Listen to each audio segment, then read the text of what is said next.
Hey Mike, hey Joanna. Hey Tim. So this video is about the idea of developing people and the concept that leaders lead learning. So we have our model in the card there. And as you see, there are three stages to it. The first stage is kind of identifying the skills that you or they need.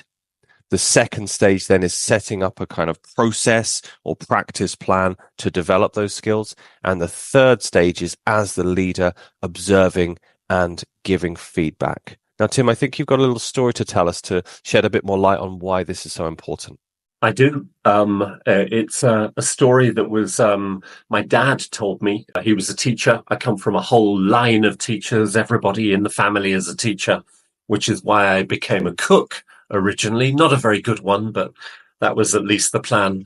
And my dad had a paper called the Pygmalion Papers.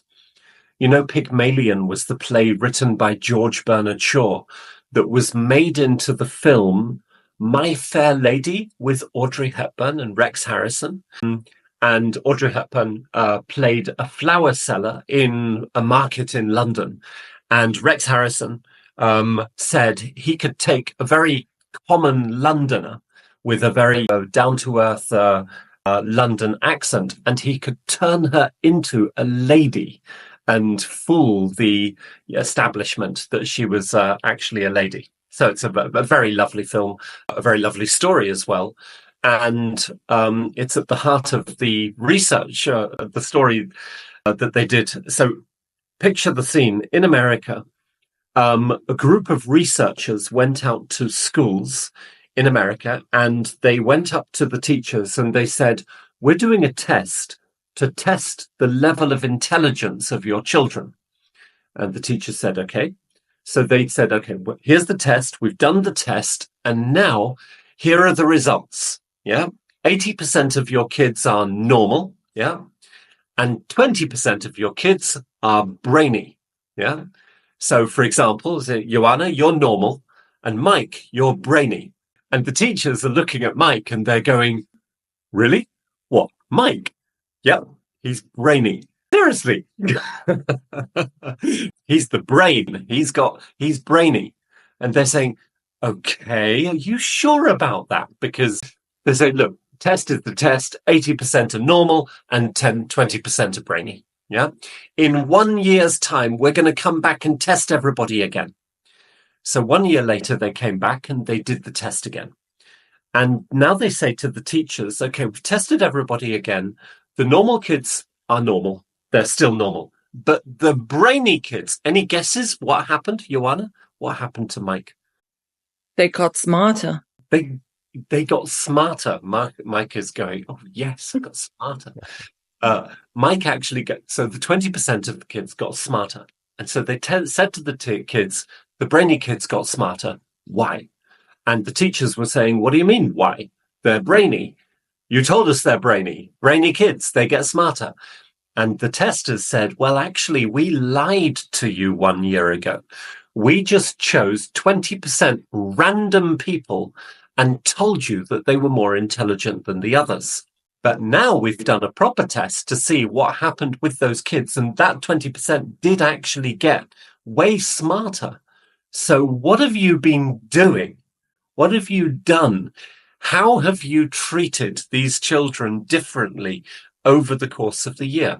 And these were called this was called the Pygmalion test. And it was done in the 1960s, completely unethical and, ethically questionable in terms of what they did. But the moral, and there's no moral to the story, but the simple fact is that the teachers were treating this group of children in a particular way.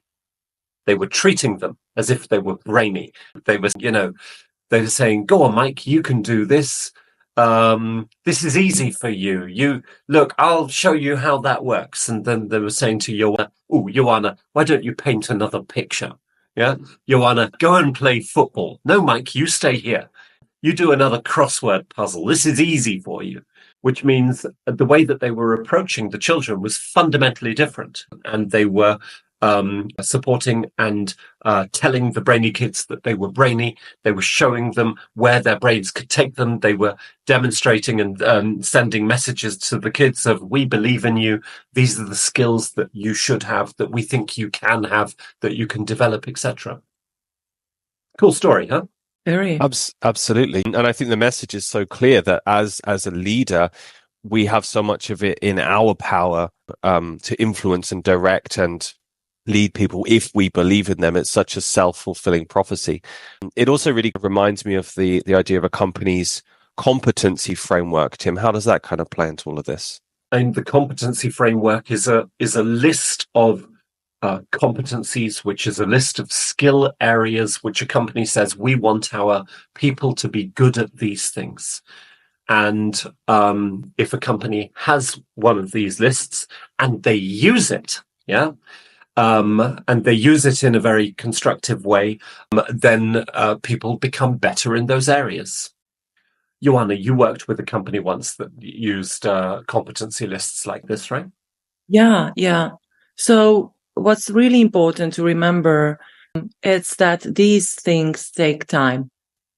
So what we noticed was a significant increase in performance and capabilities of people in 1.5 years after having implemented a competency framework. But, you can't just implement a competency framework and expect magic to happen.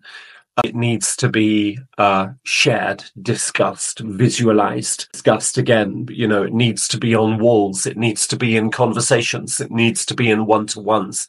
It needs to be a part of feedback, a part of appraisals. It needs to be something that people are aware of. This is what I want to learn. This is where I want to go. This is what my organization, my boss, expects of me. And this is something that I can strive to achieve. Yeah. It definitely requires a level of agreement, organization-wide. Yeah. So we have this card, developing people, and in order to make sure that our participants understand it correctly, Tim, could you take us through what each step means? Yeah. I mean, the card is based on one of the principles of effective learning. There's many different ways of learning. Our participants at the moment are watching this video, which is an extremely passive form of learning. The statistics say that 10% of the knowledge may get remembered. Yeah. After watching this video, our participants will have a discussion with another participant, which means they'll activate that learning through discussion with the intention of remembering around 70%. 30% of the content that is here.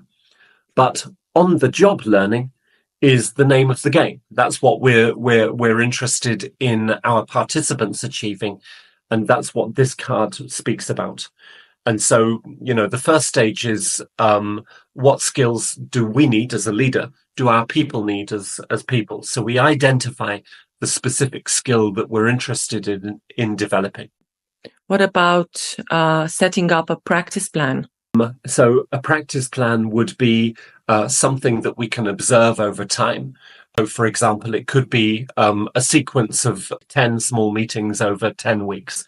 It could be one planning meeting every 2 weeks, which is 2 hours long, which is then observed and given feedback to. It could be 10 telephone calls, 2 telephone calls per day for 5 days.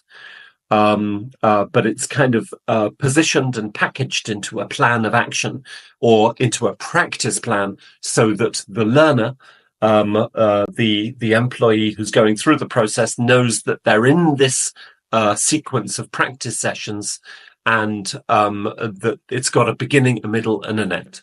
And then observing and giving feedback? The learning doesn't really get crystallized. It still happens, but it doesn't get crystallized and formalized and consolidated until there's a feedback loop that goes with it. And so whether the feedback has to come from the leader is a different question, but the feedback really does need to be there. So, what did I do? What did I learn? Where did I improve? Where did I not improve? What do I need to do next time? Some type of feedback loop after each of those different sequences is a very good and powerful thing to do. Would you say this is a circular structure? So it starts from 1, it goes to 2 and 3, and then it goes back to 1? Absolutely. Yeah. And, I think a lot of leaders do this instinctively, especially if you look at the onboarding process, for example. A leader brings a new person into their organization, and this person begins learning. Yeah. Either less consciously or more consciously. And leaders who do it more consciously will create something like this for those new employees to start getting into the systems and tools and topics that are being used in the organization. And I think the really big point is that most leaders do not make it conscious. They don't realize or appreciate the power and influence that they have over the learning of other people. And that's the name of Leaders Lead Learning.